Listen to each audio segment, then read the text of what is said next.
Paz de Cristo, meus irmãos, mais uma vez aqui pelo canal Reino de Deus, sempre procurando trazer alguma coisa que venha edificar a vida dos irmãos. E hoje nós vamos fazer a 12ª parte do estudo sobre as duas casas. E para você que ainda não viu o restante das partes do estudo, você pode estar indo aí no canal e ver as outras partes para ter aí um conjunto de informações mais sólidas sobre o assunto, tá bom? Então não deixe de compartilhar o vídeo, né, e se inscrever no canal se você não conhece o assunto, se você não conhece o que nós temos ensinado a respeito desse assunto. Você pode ir na playlist no canal, você vai ter outros assuntos referentes a esse tema e a tantos outros. Então hoje nós vamos fazer a 12ª parte do estudo sobre as duas casas, que é um tema que a gente vem tratando aqui no canal já faz alguns meses, né? E a gente chegou na última parte do estudo. Mesmo sendo a última parte, isso não quer dizer que nós vamos terminar o estudo aqui. Isso não quer dizer que eu não venha tratar mais sobre o assunto, não. Essas 12 partes, elas significam para que você possa analisar de uma forma panorâmica este assunto que é tão importante na Escritura, que ele vai fazer com que você consiga enxergar de uma forma mais plena a Escritura, que você consiga enxergar de uma forma mais completa, né, desde Gênesis até Apocalipse. Amém? Então, hoje eu quero tratar de uma forma. Nós vamos analisar desde o princípio qual é a visão que Deus ele tem sobre o seu povo, né? O que Deus ele entende pelo seu povo. Primeiramente, eu quero lembrar que eu estou fazendo também os documentos, aquelas apostilas que eu coloco no canal.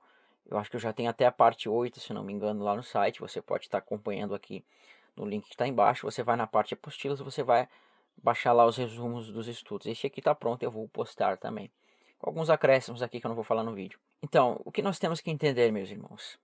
Primeiramente, quando você for olhar profecias na Escritura, você tem que procurar olhar estas profecias na Escritura, mas tendo em si como Deus ele enxerga, não como você enxerga. Porque quando você enxerga, você tem uma visão limitada, né? Você tem uma visão limitada de pensar apenas no seu ponto de vista. Mas quando você parar para pensar e analisar como a mente de Deus nesse sentido ela funciona, você vai poder entender o que Deus quis nos mostrar com essas profecias. Então, uma das coisas que nos faz entender com bastante, com um entendimento um pouco maior, é você analisar a lei de Deus e você analisar as festas de Deus. As festas de Deus elas são muito importantes, por quê? Porque as festas de Deus elas vão dar um pano de fundo para você. As festas de Deus elas vão dar como se fosse um mapa. E baseado nesse mapa, Deus ele vai mostrar a revelação dos tempos, né? Desde o princípio até o final. E os elementos mais importantes que nós vamos ver nas festas de Deus é que além dos tempos, que eles determinam os tempos de Deus, isso eu tenho um vídeo específico no canal sobre festas. Você pode estar indo no canal e pesquisando lá sobre festas. Se eu não me engano, eu já coloquei na playlist também, tá? Eu estou reformulando as playlists do canal para ficar mais fácil o entendimento, porque os assuntos se cruzam também. Então você pode pegar e analisar pelas festas e você vai ter um panorama geral de todo o contexto bíblico. E o interessante é que Deus ele trata por meio das festas na questão da agricultura. Por exemplo, nós vemos que a festa ela não pode ocorrer se não houver agricultura. Veja que, por exemplo, o último ponto, o último tempo determinado é a festa das cabanas. E Deus manda que haja o que a colheita, haja que haja a entrega de frutos. Tudo isso é importante para que você entenda o que Deus quis mostrar. A gente vai ver nesse estudo um pouco, não de forma tão abrangente, mas a gente vai ver citando alguns textos, não dando os contextos completos, mas a gente vai ver que Deus ele trata o seu povo como uma plantação. Deus ele trata o seu povo como uma grande plantação.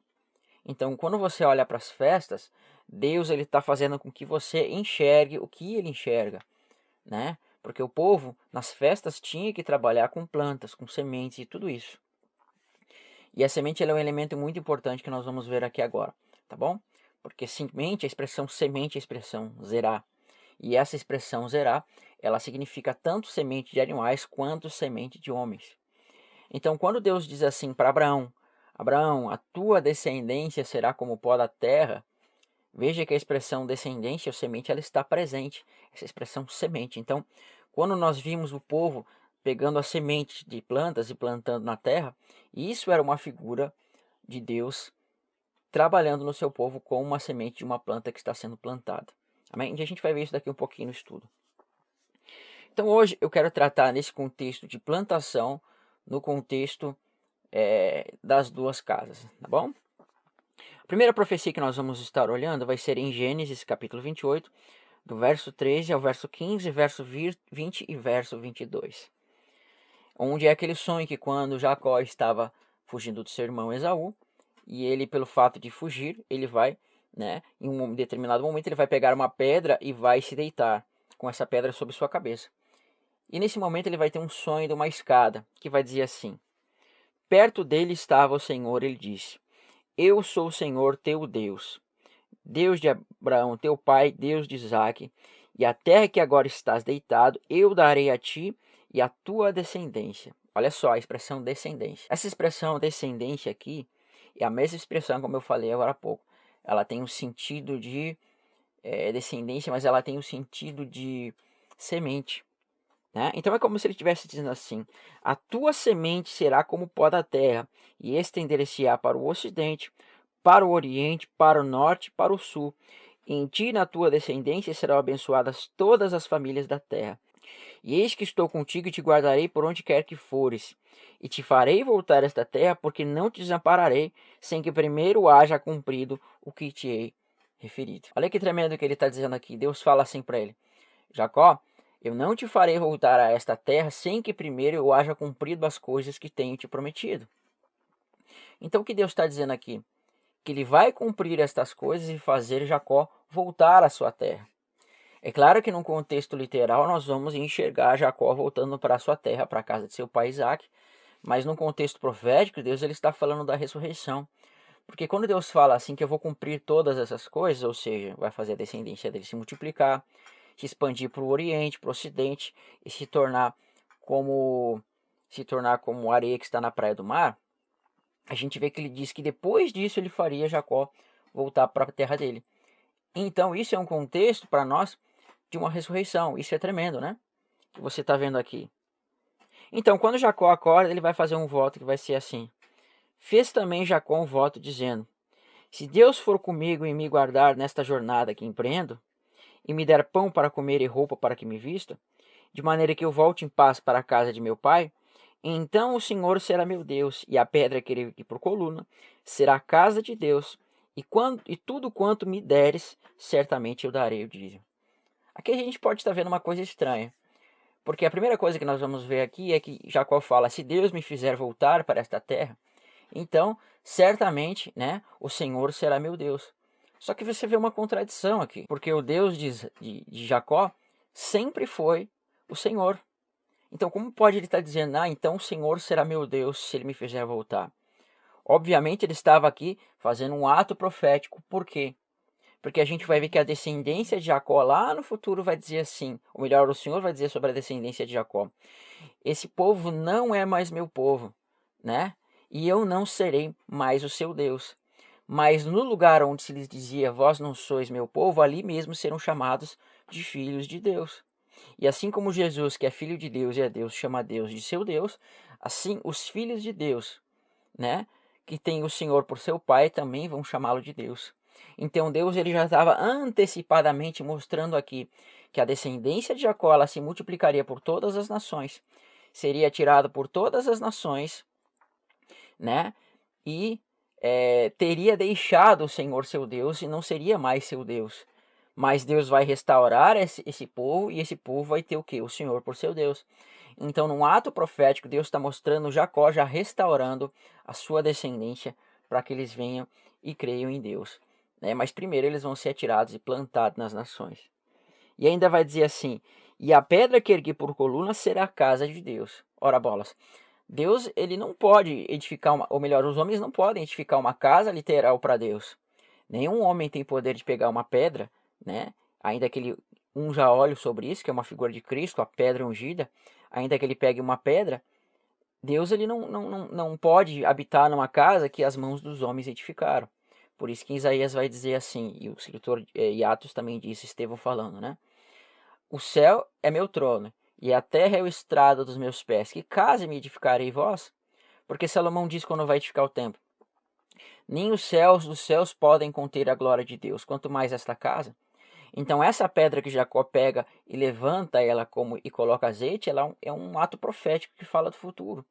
Por isso que Cristo fala, sobre esta pedra edificarei a minha igreja, ou seja, a igreja é a casa de Deus, né? E a gente vê que Cristo é a pedra rejeitada pelos homens, sim, rejeitada pelos homens, mas eleita e preciosa por Deus. Então Jacó, já tipificamente aqui, de uma forma em figuras, ele estava edificando a casa de Deus por meio de uma pedra ungida que é Cristo. E agora, o mais importante que a gente vai ver aqui é que diz assim: e tudo quanto me concederes, certamente eu te darei o dízimo. Olha só, a gente vê que Jacó ele não pode edificar uma casa a Deus. E Jacó também, né, diz que vai dar o dízimo. Só que você não vê na escritura nem Jacó edificando uma casa literal, nem Jacó dando o dízimo literal. Eu não posso dizer para você onde está isso na escritura. Se ele fez literalmente, eu não sei. Se ele edificou uma casa literalmente, eu não tenho como mostrar para você, porque a Bíblia ela não mostra. Mas o que eu quero mostrar para você aqui é que Deus ele quis mostrar um contexto espiritual. E esse contexto espiritual, você vê que ele vai tratar de dízimo e casa de Deus.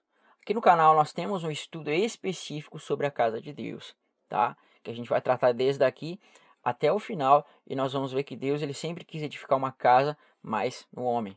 Isso é um estudo à parte.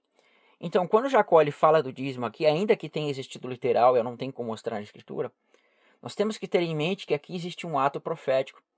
Porque quando ele diz assim, se tu me fizeres voltar à casa do meu pai, então certamente tu serás o meu Deus, né? Eu construirei uma casa e darei o dízimo de tudo que Deus me deu. Nós temos que entender que aqui também existe um ato profético. E o que nós temos que entender que Deus vai dar a Jacó, né? O que Deus vai dar a Jacó? A gente vê que Deus ele está prometendo uma descendência aqui para Jacó. Então Deus ele vai dar uma descendência.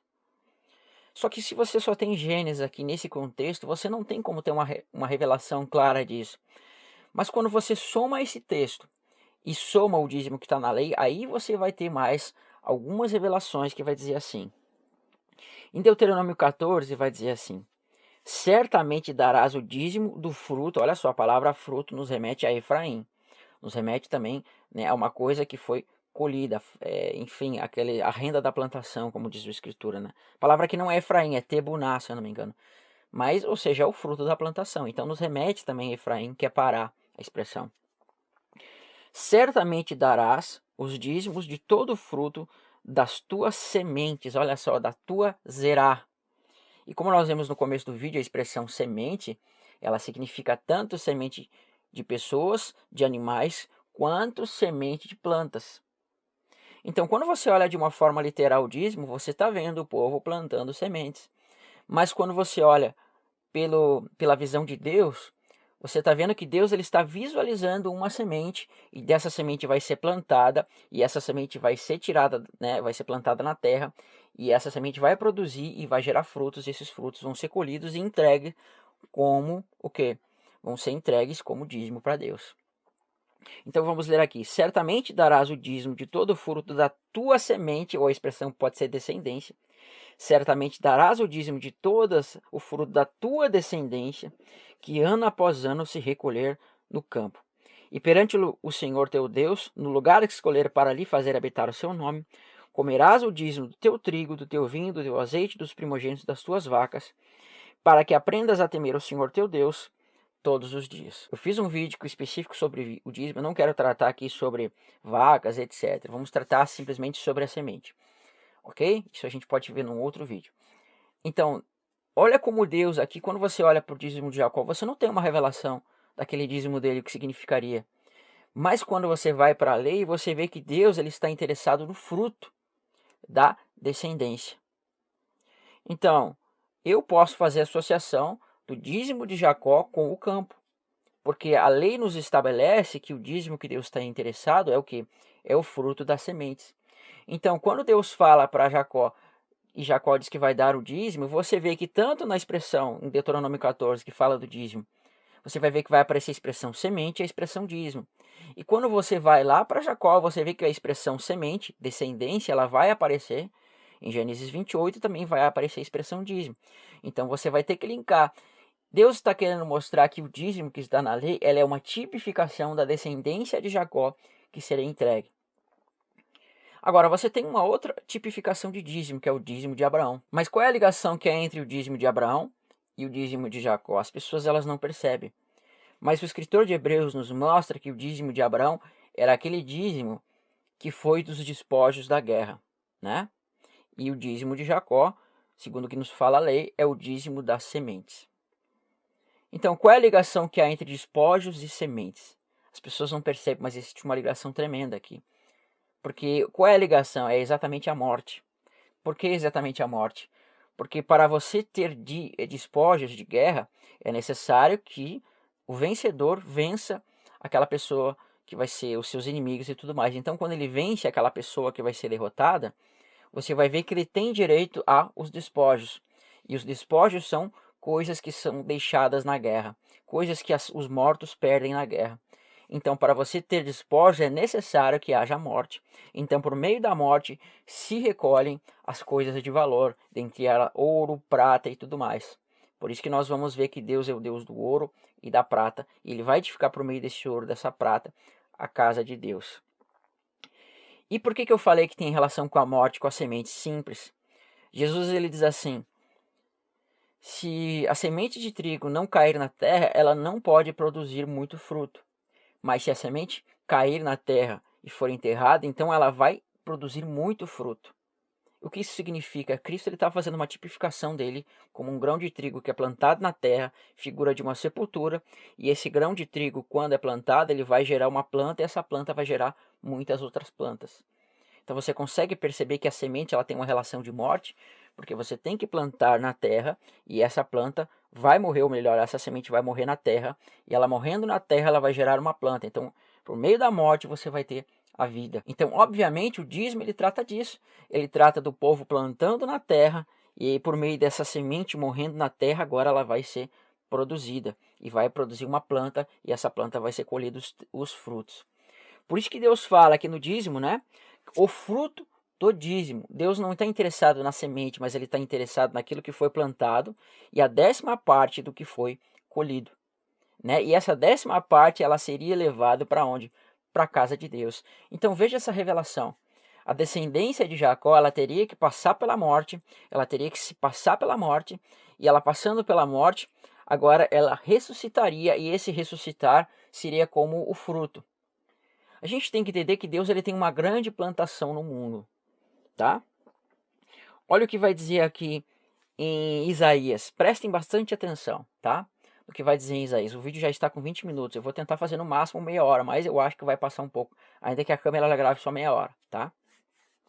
Vai dizer assim: dias virão em que Jacó lançará raízes, e florescerá, e brotará Israel. Encherá o mundo de fruto. Você consegue ver que o dízimo, a gente viu essa ligação do dízimo com a descendência de Jacó. E a gente vê que Deus ele mostra na lei que o dízimo é uma coisa que ia ser plantada e ia ser tirado a 10ª parte do fruto e ia ser levada ao templo. Então, do mesmo modo, nós temos que analisar isso e ver que Deus é que vai plantar a descendência de Jacó no mundo.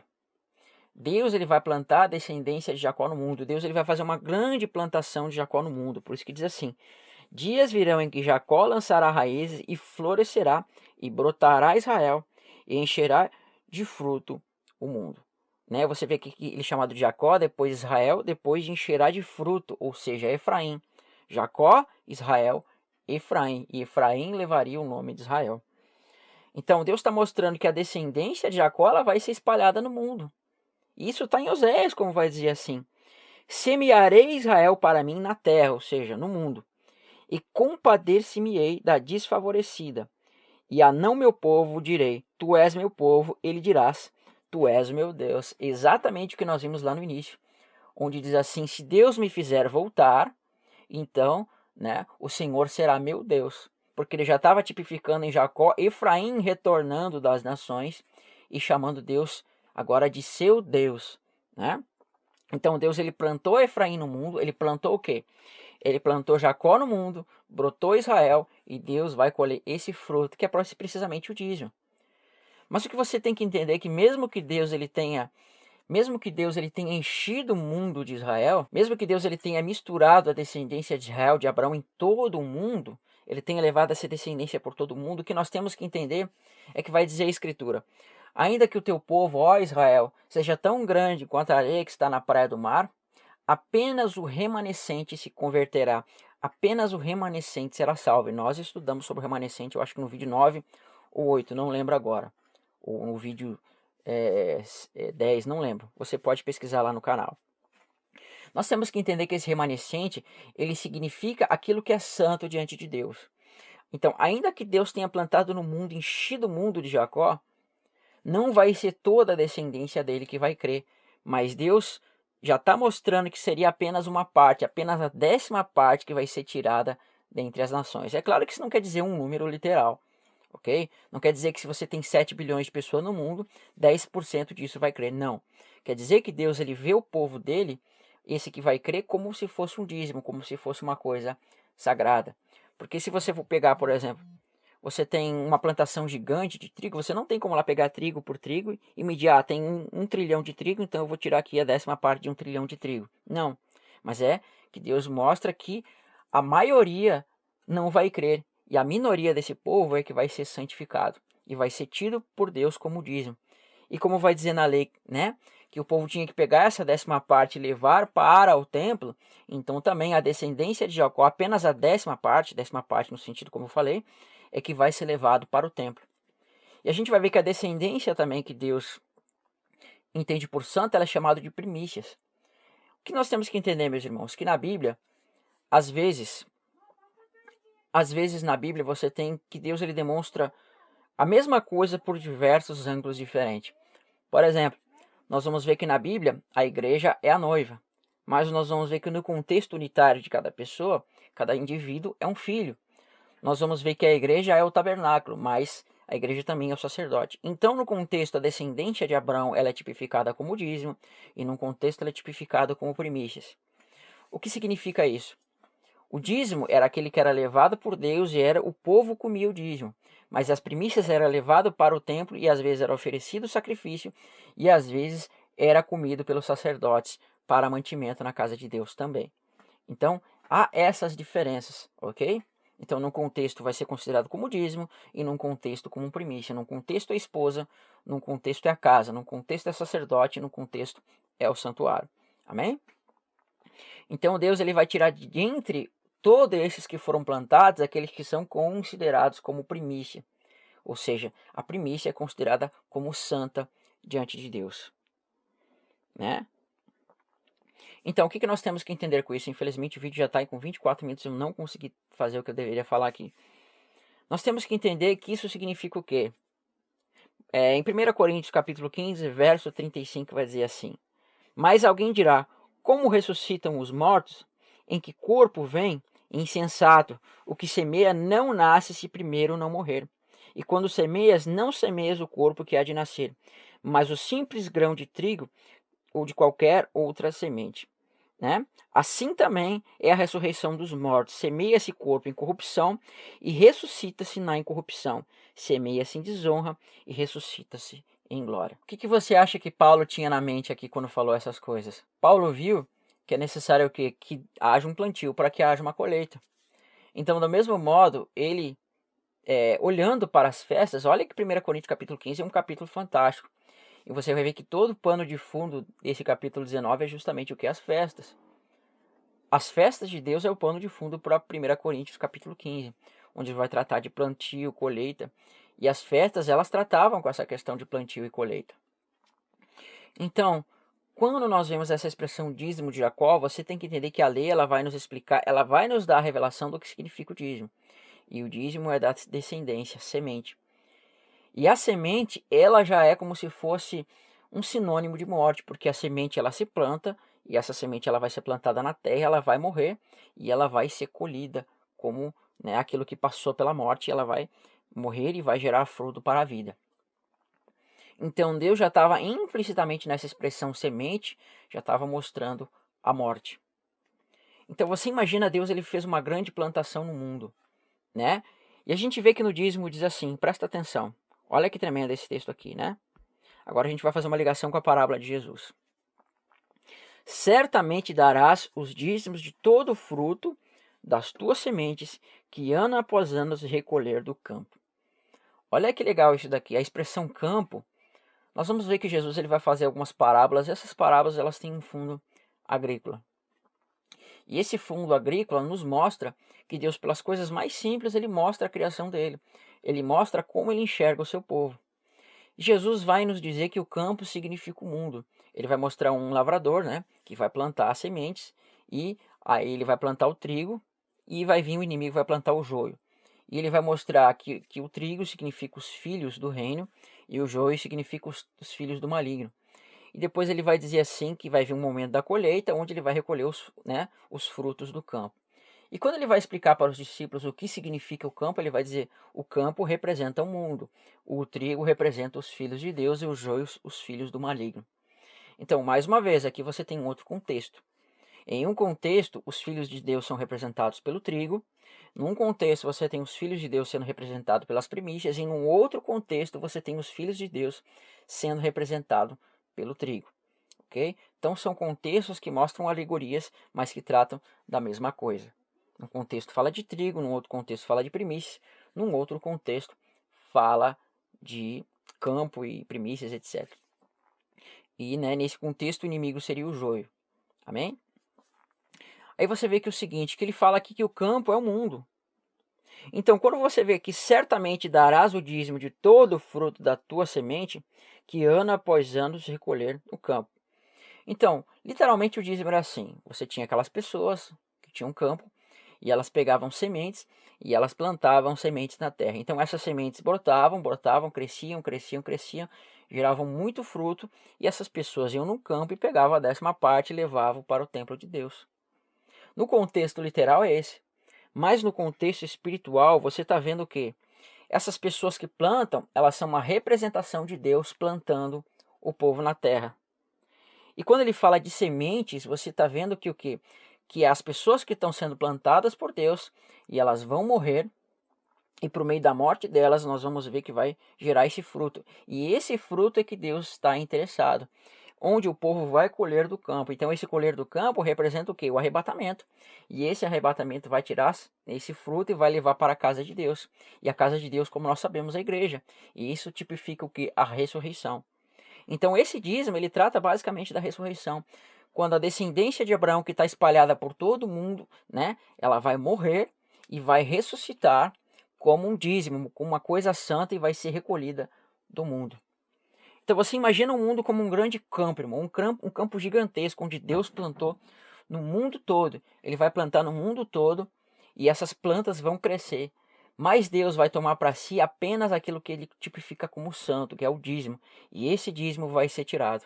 Você entende? Então esse vai ser santo diante de Deus. Por isso que Jesus, em Mateus 9, verso 36 a verso 38, diz assim: Vendo ele as multidões, compadeceu-se delas, porque estavam aflitas, exaustas como ovelhas que não têm pastor.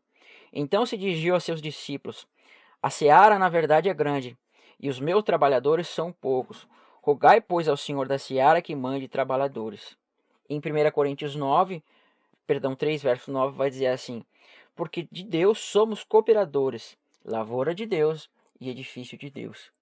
Então Deus ele tem uma grande plantação no mundo, e no final dos tempos ele vai recolher, né, o seu plantio, aquilo que é considerado santo para ele.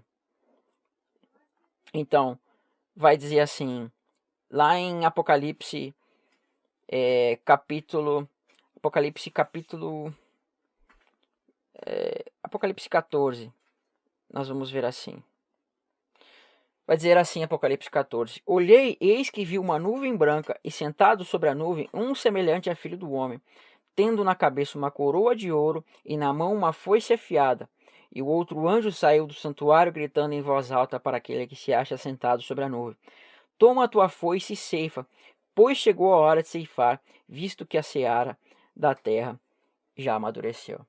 Então esse vai ser o grande momento, meus irmãos, onde Deus ele tem uma seara, e essa seara é uma parte de toda a grande seara que tem no mundo.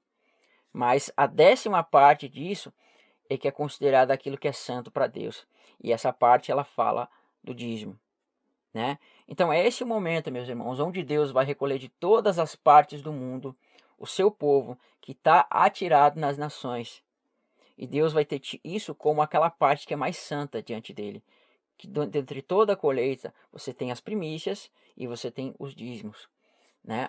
Deus ele chama os 144 mil de primícias, não porque eles são os primeiros a ser arrebatados, mas que porque primícia fala de santificação, primícia fala daquilo que é consagrado, né? E aquilo que é tirado primeiro.